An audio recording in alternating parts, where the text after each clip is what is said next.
poden viure els humans amb tot aquest fum? Que potser els agrada respirar aquesta porqueria. No plim, amic meu.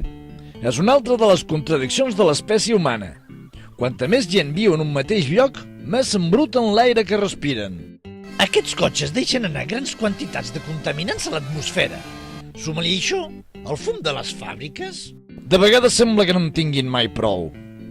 Fins i tot hi ha molts humans que de forma voluntària porten el fum directament als seus pulmons.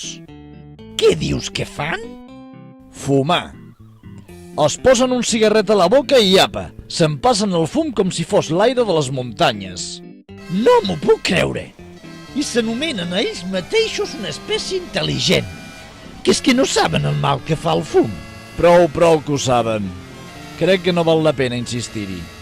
Però potser ignoren que a banda de perjudicar el seu cos, també el planeta en surt malmès. Com?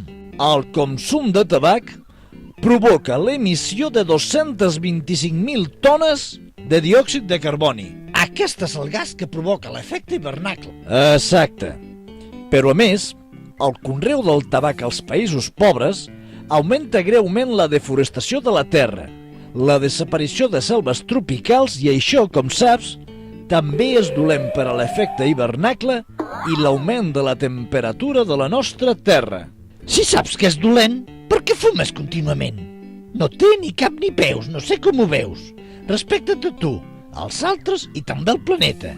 Digues no al fum, digues no a la cigarreta. Fes-ho bé. No costa res.